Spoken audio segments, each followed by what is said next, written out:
Hello, my friends. Welcome to the Shine at Work podcast. I'm your host, Karen Weeks. As a transformation career coach and culture and people leader, my goal is to help career-oriented humans get unstuck so that they can shine brighter in business and in life. I believe that you deserve a career that lights you up because, spoiler alert, it also impacts how bright you shine in your life. This season, each week, we will focus on a key skill that you need to shine at work and inspirational stories on ways to navigate your career, because I know what it feels like when your light is dim. I made a career change from theater to HR and now expanded to coaching, and at times in my life, I had to take a look deep inside to see what was most important, what made me shine bright, and make adjustments along the way. It's possible. I did it, my guests did it, and I help others do it every day. I hope you walk away from each episode not just inspired, but with some actionable advice. And I hope that you find it so valuable that you subscribe to the podcast, leave a review, and tell your friends, because we all deserve to shine bright in our lives, specifically at work. Okay, let's jump into this week's episode.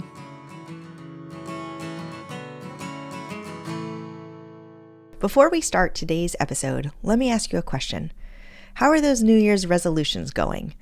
If you're like me, and lots of other people I know, by the way, you start the year off strong in January with a great plan to hit your goals. You hire the trainer, you sign up for the class, you start journaling, you get up early, you bookmark some job sites, all of the things that we think are going to take us to that place we want to be in the new year. Then life starts to get in the way. You slip a little, you get distracted, you miss 1 week, then you really start to miss some of those goals and you don't see the impact you wanted, and your motivation drops and drops and drops. Which is natural. You're not seeing the impact because you aren't taking the steps to get there. I've been there. I've been there this year. And like I said, we are not alone. According to a psychological study, 64% of people abandon their resolutions after just 1 month. Personally, I have not gotten on the Peloton as much as I wanted to. It's not because I don't want to. I love doing it, but something isn't clicking. I've got a blocker, and I can't figure out what that is. So I actually work with my own wellness coach to figure out what is blocking me from hitting that goal. So you can do the same. You can also be part of that 36% that actually hit their goals. And I can be that person to help you. I work with people one-on-one to help them get unstuck and shine bright in their career and life. My Unstuck framework helps people specifically unshackle yourself from your current mindset, i.e., let go of the past and remove labels, nail your new career target, identify where you want to go next, slay your skills, in other words, identifying your transferable skills, talk to everyone. This is just networking 101 stuff that we'll go through so that you feel more comfortable reaching out to people. Then we're going to unlock your new brand. So how do we position yourself through your resume, through LinkedIn, through telling your story for the thing that you're trying to achieve? Then you're going to crush your interviews, which is just a bunch of prep, practice, and working through what kind of questions you might get and how to talk through some of the gaps that you might have so that you can kick butt in your career. You're going to land the gig and set yourself up for success. So, do you want to get unstuck? Sound like something that you might need a little help with? That's why I'm here. And the amazing thing is that it's not just about your career. It's actually about living the life that you want to live, that's right for you in this moment. That's what this is all about. That by working together, you'll gain the tools that you need, the support you need, the confidence you need to identify the right career path and land a new job to shine bright both at work and in life. So if all this sounds good and you're sitting there going, oh my gosh, I don't want to be part of the 2/3 that doesn't hit their goals so soon in their career, you can email me directly at karen@karendweeks.com or use any of the links in the podcast to connect with me through my website, on my Instagram, or through LinkedIn. Let's connect to help you achieve your goals this year and shine at work. Now, onto our regularly scheduled programming. Hi, everyone. I am so excited to have you back to the Shine at Work podcast. Today, we have Lauren Widrick on the phone. No, we don't. Today we have Lauren on with us today because some of you may remember her from last year, but she is my business and life coach, my partner in crime as I think about all of the things possible, and really an amazing person at helping you feel your best and really identifying what makes you special. So as I thought about the idea of opportunity and confidence for this year's season, I really wanted to bring Lauren back and dig more into that part of how she helps people and how she's thought about it for herself. So please welcome my amazing friend, Lauren. Welcome back. Karen, thank you so much for having me. I love your podcast and it's so good to be here with you. And it's for the reasons you just said. It helps people shine brighter at work, in life. And that all comes down to confidence and how you feel about yourself on the inside. So I'm really excited to go deep into that topic today. Yeah. And it's so interesting because I've had conversations with recruiters on different workshops and they say, I can feel it when someone isn't feeling confident in their story, in their skills, in their whatever. And so let's like remove that blocker for folks and help them feel the best they can feel about themselves because people are amazing and they should feel that way about themselves. And you're right. It is a vibe. Yes. Confidence is an intangible thing that you get from people. And it looks different on different people. For some people, it's very extroverted and extra and out there. For others, it's a quiet confidence, but you're right. It is a vibe that comes from within. It's not necessarily the perfect words that you say or the perfect resume or the perfect job title. It is really how you feel about yourself it radiates out, whether that's good or not so good. Yeah. And I'm really glad you brought up sort of the individual piece, because I know I talk to a lot of my clients about authenticity, especially when it comes to networking and those sort of things. You want to do it in a way that's right for you. So we will dive into how to make sure you're choosing your vibe that's right for you, not just the way like maybe Lauren and I do it, because I'm extrovert. So I tend to, kind of just put it out there. So, all right. So before we go into that, for those who didn't hear your episode from last year, can you share a little bit more about just your own background and your own career journey? Sure. So gosh, I could begin back in college when I really deeply wanted to be a marketing major. And once I declared that, somebody in the College of Business where I went to school said, oh, that's not a very high paying career, which by the way, not true, guys, not true. So I double majored in management information systems, which is basically like computer science light, and ended up in 2005. That's where all the job offers were. So I ended up going down a path of an IT career in investment banking. So I worked at Wachovia Bank. So I'm aging myself because that bank no longer exists. It's now Wells Fargo. And I was there for about 12, 13 years, climbing the corporate ladder, having a really outwardly successful career. Being a young woman in technology, my teams were growing. My job physically moved to the trading floor, which is like a Wall Street environment. Wow. So it was very exciting, also very stressful, also not completely aligned with who I was. And it's germane to our topic today, Karen, because I wasn't fully expressing my personal brand. Mm-hmm. I did well. I was successful. However, I did not feel like myself. Yeah. Until I decided to sort of hire a life coach, to be honest with you.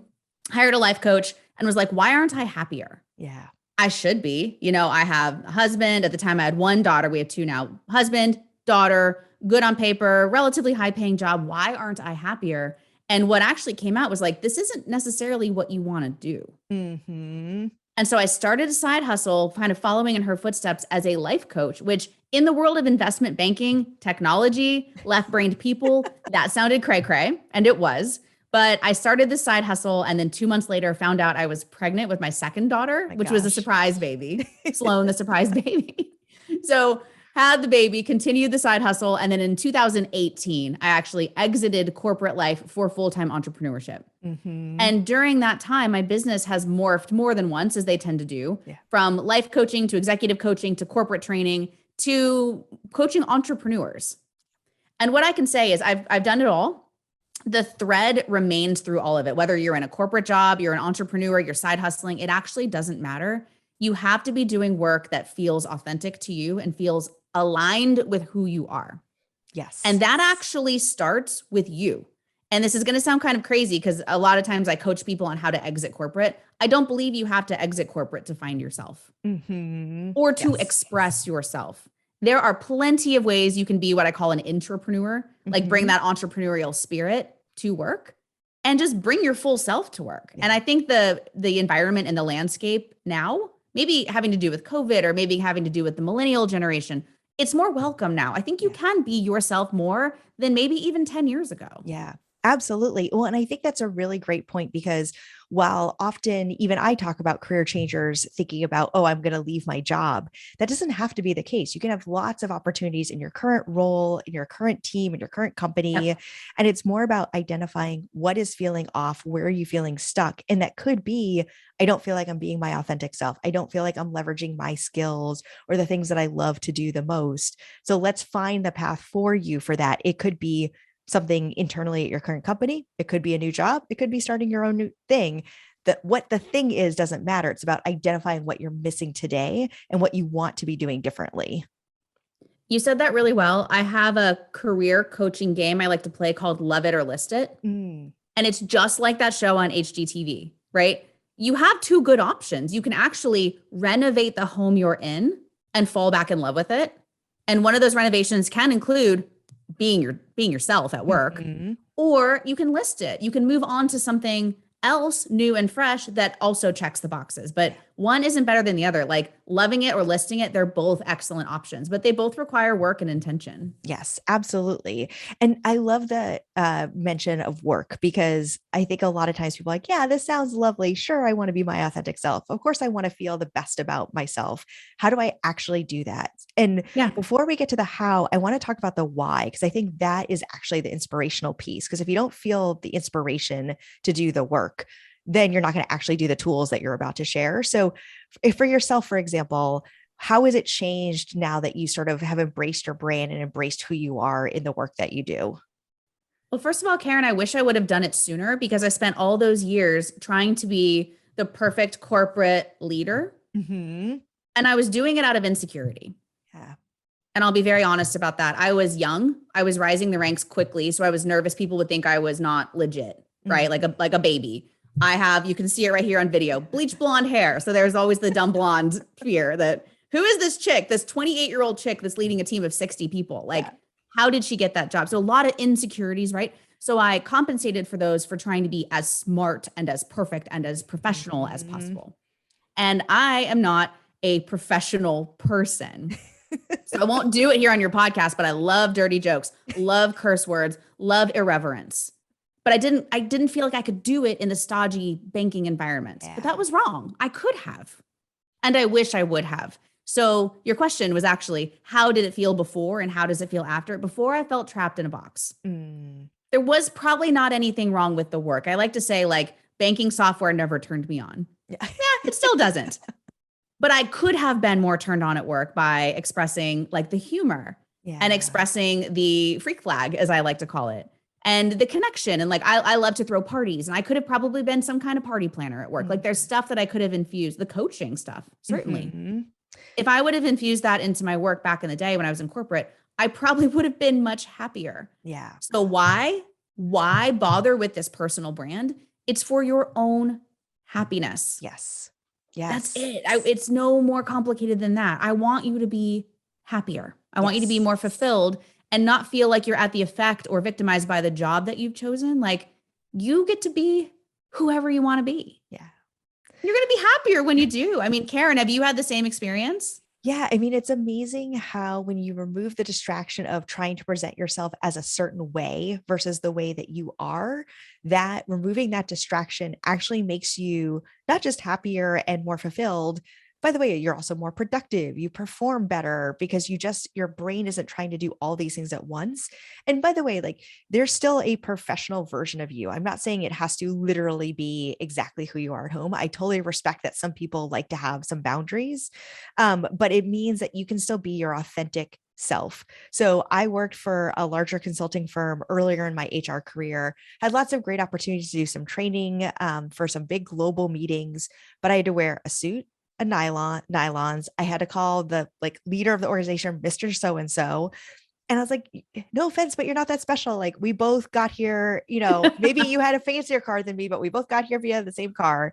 And that just didn't feel right for me. I wanted to be able to be more relaxed at work and not feel like I had to be so buttoned up. And once I realized that and I got into the tech startup space, that really allowed me to actually be a better HR partner because I could have more honest conversations. I could say things like, hey, if this company isn't right for you anymore, that's okay. Let's talk about that. Or, we should be doing that better. Let me be honest that was a miss on our part. And by having the space to be that person, which is more who I am just in general, that allowed me to be a better HR partner and stronger for the organizations. And I enjoyed the work more. And now as a coach, I feel very similar. Like if I'm not the coach for you, that's okay. But this is who I'm going to be. And that's either the great match for you and awesome. And if not, that's okay. Let me help you find someone else.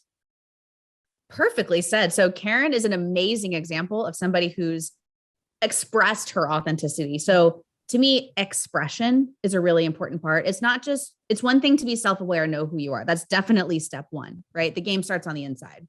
But if you don't express it, whether it's where you're at or finding a place that welcomes it with open arms, you're going to feel backed up, like constipated is the word I wanted to use.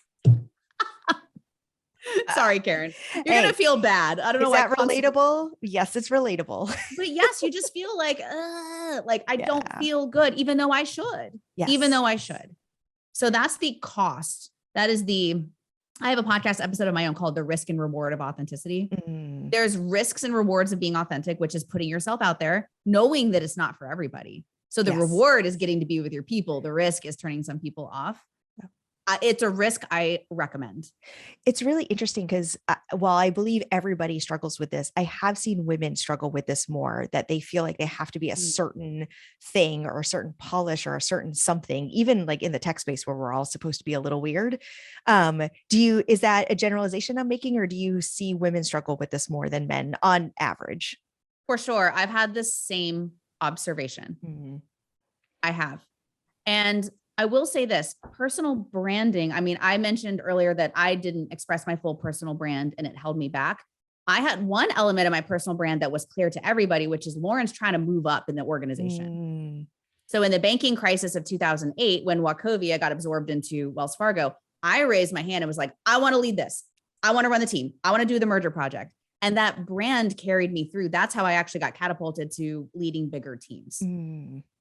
So if you want to move up, it's not selfish. Mm-hmm. It's not egotistical. Dudes do this. We've all seen the study a bajillion times where if they qualify for 30% of the items on the job description, they'll apply. Whereas we women, it's got to be damn near 100. Mm-hmm. And so I think in this one area of my prior personal brand, I did think like a man, as they say, and I would just raise my hand and be like, I don't know, I can do it. Yeah. And it resulted in opportunities. So yes. I think women feel as though asserting their GOAT factor, as we call it, greatest of all time, the GOAT factor, is going to make them seem arrogant. And that's the last thing we want, is to be unlikable or be rejected or judged. Yes. And that's the risk and reward of authenticity, is occasionally you may be, but the rewards can often be worth it. Yeah. And I think, one thing I always encourage folks is to find other people that you admire that are their authentic self and lean into the thing that makes them unique and strong. And so what you'll find is that there are other women who are leaders that are a little quirky or let their freak flag fly or are very ambitious and, aggressive in their career. And if you admire that, it shows that it's possible because that's someone who you're looking up to, which I think is really, really important for people, especially earlier in their career, who are trying to figure this all out. So we've talked a lot about, okay, so we know why it's important. We started talking about how it's impacted our own lives, but I think some people get almost like networking. Personal brand has become like this thing that is overwhelming to folks. And how much of it is I drive it, like I've decided what my own brand is versus other people are sort of branding me because that's how I'm showing up. So what advice do you have for people as they start to think about, okay, so what the heck is my personal brand? How do I even identify it?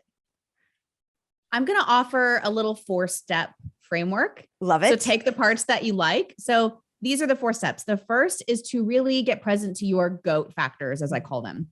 What lived experiences, what skills, innate talents, abilities do you have that make you the GOAT? So first become aware of those. And then secondly, what do you want to be known for? So step one is the inner. And then step two is which of those factors do you want to be included in your personal brand? Love it. So like, I might be really good at sorting the laundry, but is that going to show up in my personal brand?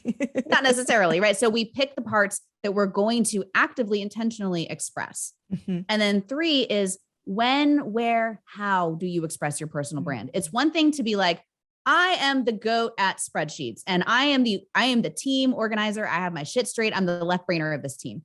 Okay. But when and where do you share that?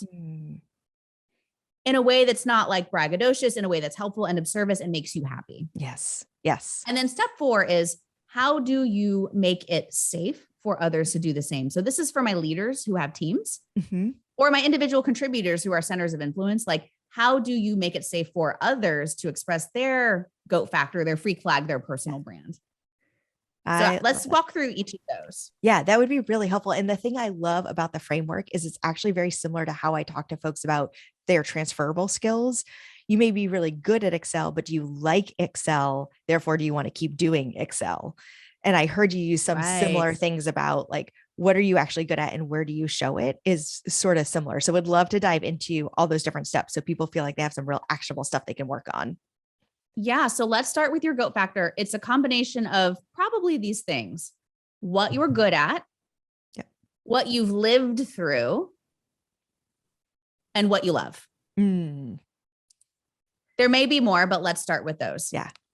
Yep. So what you're good at, again, let's take the Venn diagram of what you're good at and what you love and pick the things that are in the middle. Cause you're right. Like, I was pretty good at spreadsheets.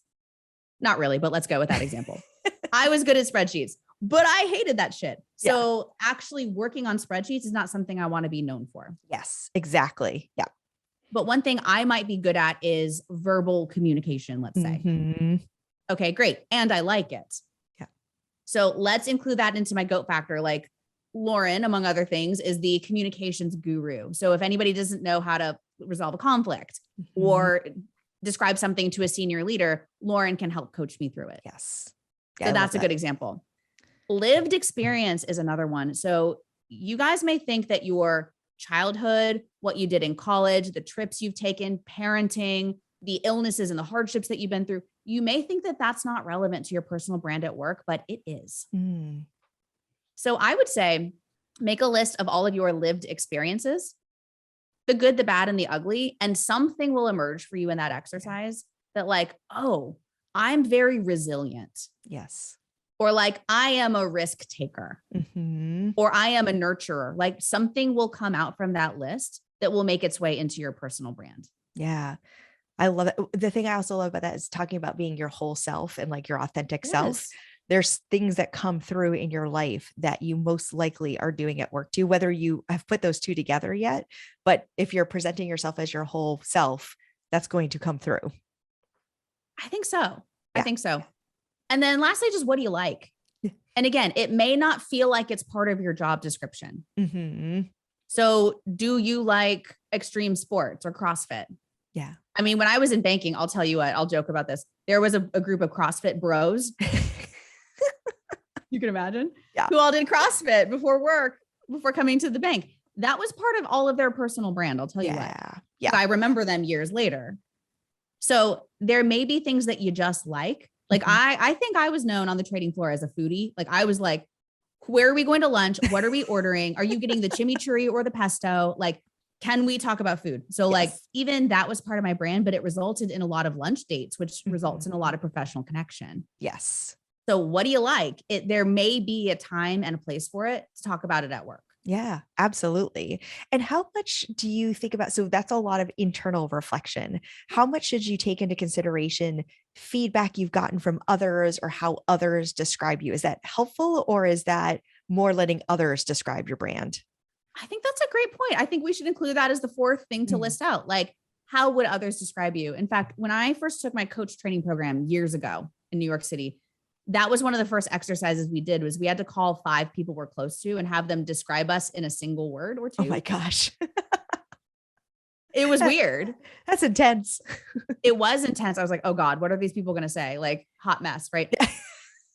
But then we were to synthesize these words down to what was called an essence. So I think there's a bit of a risk in that, which is that if you've not been authentic at work and you go ask your boss or your team or your coworkers how they see you, they might see the you that you've been projecting. Mm-hmm. Yep.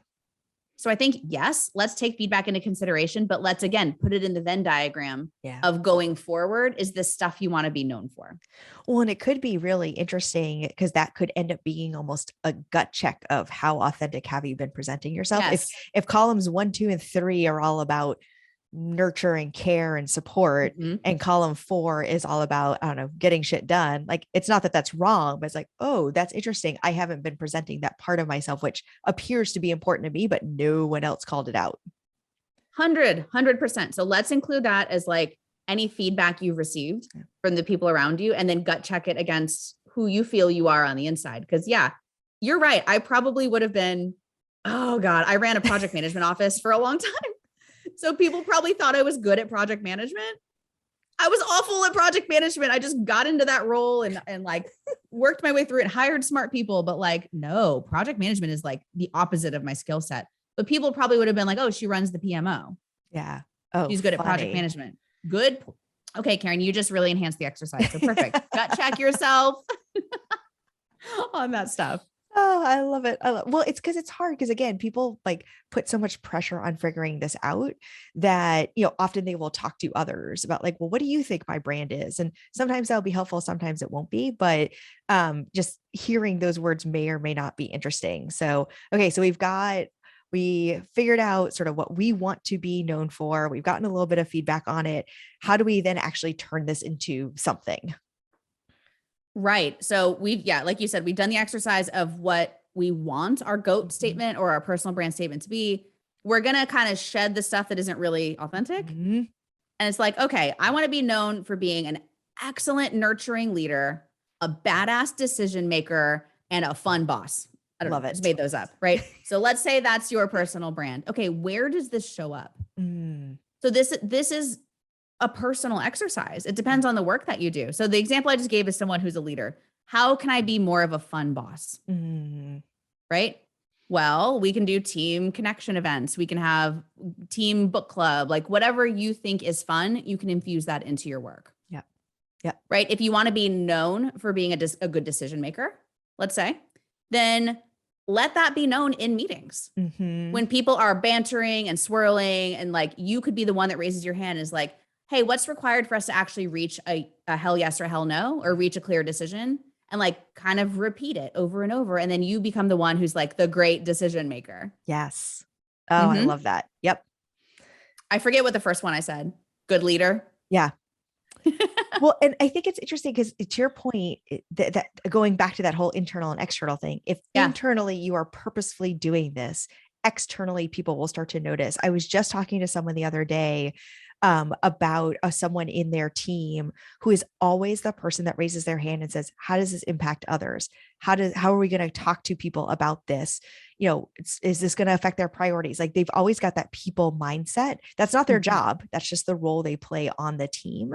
And we were identifying this as someone, it's their strength, and the team really looks to them for this, even though it's not their role. So it starts to become, it's not chicken and egg, but like, if you bring it, they will come or something. I don't know. There's a metaphor there I'm not finding, but I think if you project it, and like you said, in every meeting, make these statements, people will start to see you as that. And so that's where the brand comes to life. Absolutely. And you've kind of like segued beautifully into the fourth part of my little framework I've made up here, which is how to create a safe and inclusive environment for a team to express their personal brand. So there's the implicit, which is like, just be the thing and people will respond. Energy attracts like energy. So like, that will work. Yeah. But if I could go back again with my team when I was in corporate, I would actually have an actual discussion about this, maybe quarterly, and say, can we all talk about like everyone's GOAT statement or personal brand or unique gift and talent session, whatever you want to call it. But let's go around the room and do this exercise together. What do you love? What do you want to be known for? What do you want to be the go-to guy or gal for? Professionally and personally. Yeah.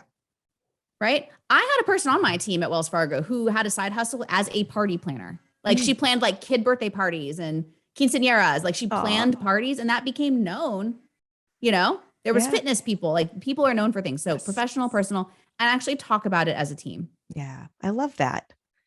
I've seen this done. I did some executive coaching at an engineering firm one time, and they all took, I think, Myers-Briggs or one of these, and they had put their results on the door.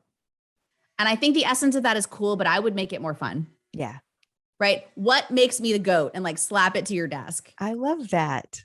What makes me the GOAT? And it allows us, we're coming back to the very original point, to be safe to express your confidence. Yes. Yep. I love that.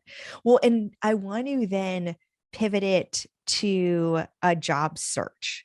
So Okay. Yes. as we have now, so we've gone through the steps. I, Karen, now know why I'm the GOAT.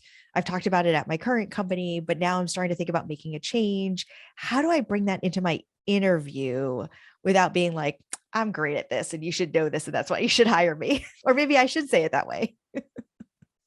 You should say it that way. Yeah.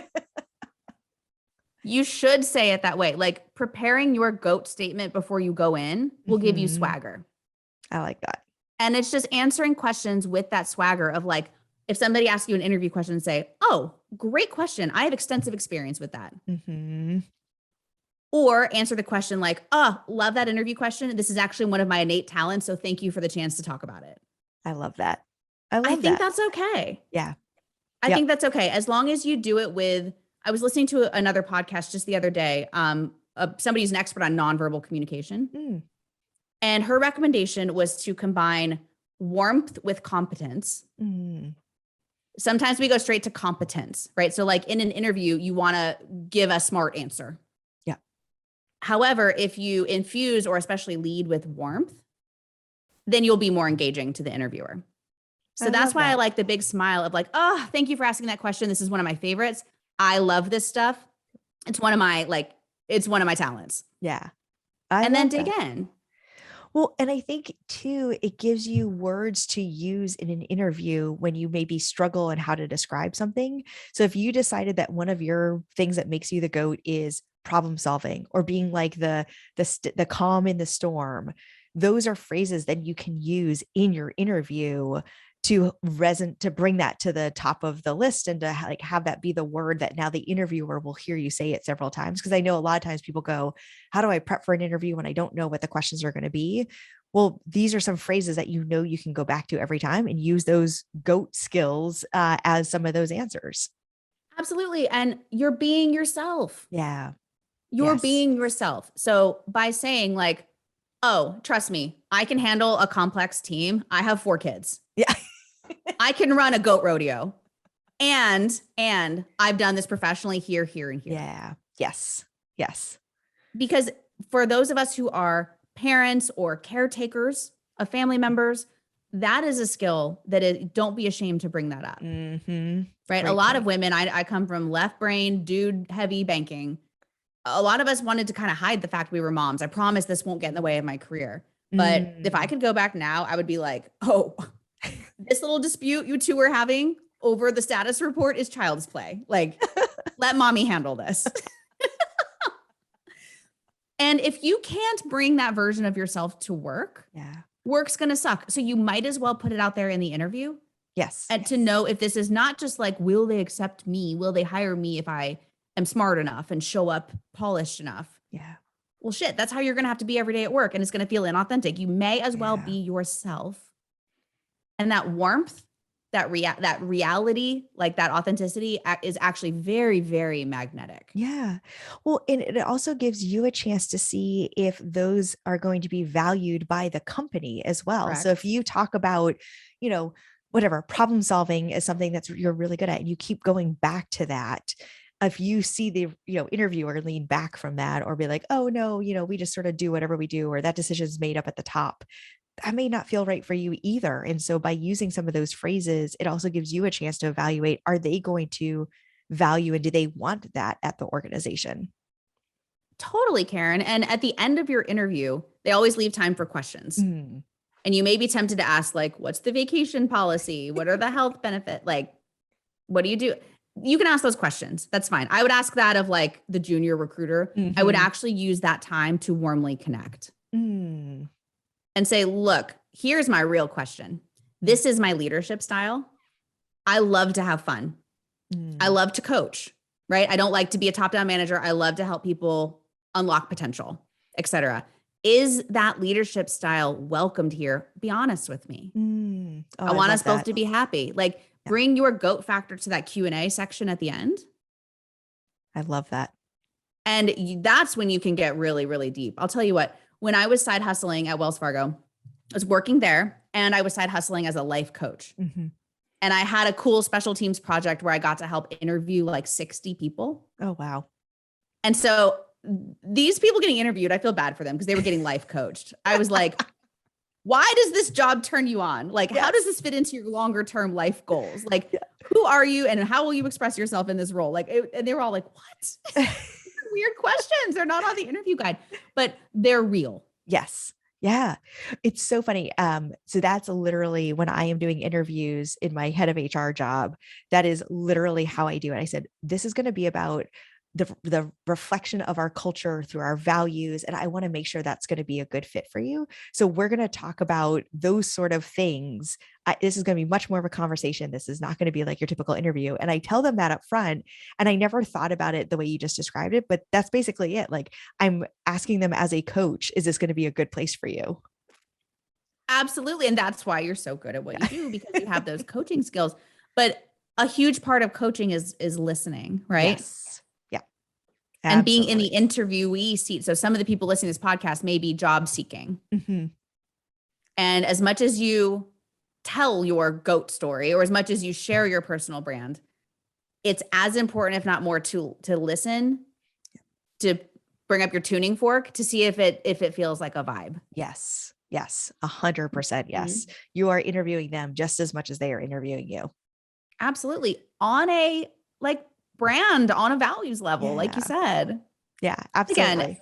this all comes back. Karen and I want the same thing for you, which is just to be happy. Yes.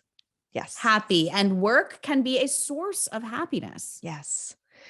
I mean, it's literally why I got into HR all those years ago was we work way too much. And I knew what it was like to not be happy at work and nobody's followed their own. I just was in the wrong career. And so that's when I first moved into HR was, okay, if we're all working these number of hours, what can I do to help with that employee experience? We didn't call it that at the time, but that's what I was describing.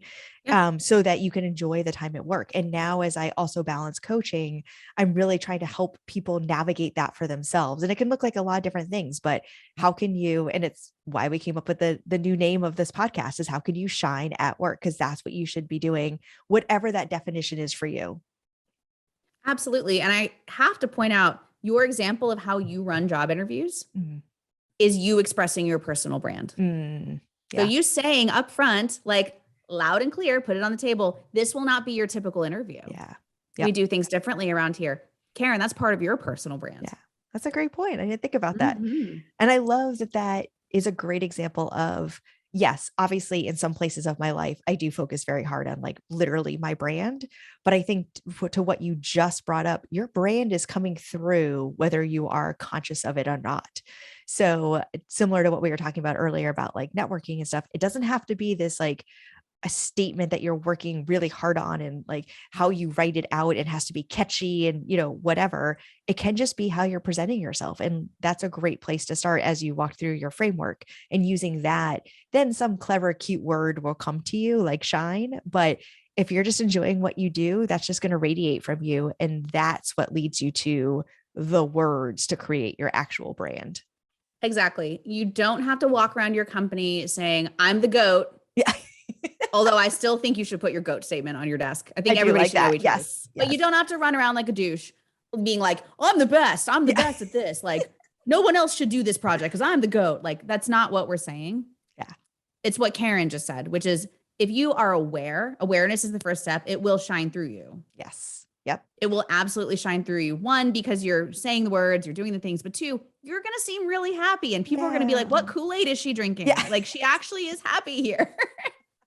Right. I love that. It's so, so, so true. And hopefully that inspires others too. So we will put it in the show notes, those 4 steps, but just to wrap us up, do you want to go through them one more time? The 4 steps to identifying your goatness? Oh gosh, let's see if I can remember them. Okay. I'm going to do my best, but step 1 is identifying internally your own GOAT factors. So things like what you're good at, what you love, your lived experiences, and then the one that Karen added in, which is other people's feedback of you, will be a good gut check if your personal brand is authentic or needs to be tuned up. The second is, what do you want to be known for? So that first list will be rather long because you're a complex person who's lived a rich life. There's going to be a lot of stuff on there. What are the core 2 or 3 things you want to be known for? So if you were to put your GOAT statement on your desk, like I'm the GOAT at A, B, and C, what would they be? Nice. 3, 4 things right there. And then where to express it, live it every day. Don't be afraid to infuse those things like, oh, I'm the communication ninja. I got this, guys. Or like, everybody, this is so disorganized. Give me an hour with it. I'll Marie Kondo this project. just talk like it and don't be afraid. Yep. And or have open conversations with people about this. So that is kind of the fourth point. If you're in a leadership position or a position of influence, facilitate conversations about this. Hey, it could be a lunch. It could be a happy hour. It could be a breakfast. Like once a quarter, let's have a GOAT summit, as I like to call it. I love that. And just remember, and it can also be a bit of a love fest too. It's a way to connect where like somebody says, here's what I think I'm the GOAT at. And 3 or 4 other people go, yeah, you totally are. Yeah. Doesn't that feel good? Like, doesn't that bond the team? I love So step that. 4 is like facilitate intentional conversations about people's personal brand. That is amazing. Well, thank you so much for sharing all your insight, your own stories, some actionable things that the audience can really take in their hands.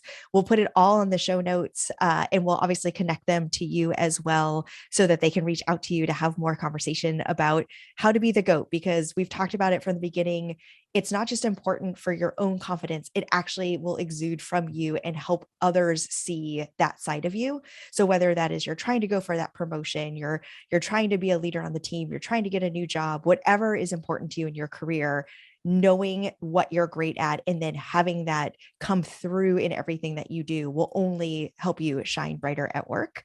So thank you so much for your time and your stories and all your help on this. Of course, this has been a pleasure. And anybody listening, I mean it. You are the GOAT. There's nobody like you. There is nobody who has the set of skills, talents, things you love, lived experiences. It just doesn't exist. Yes. And so you're very, very special. And the organization that you're at or you're hoping to get into is lucky to have you. I mean that. So I want you to embrace that confidence and just don't be afraid to share the best parts of yourself. Thank you so much for listening to the Shine at Work podcast. If you enjoyed today's episode, please subscribe and leave a review. Leaving a review takes just a few minutes and truly helps other people find the podcast.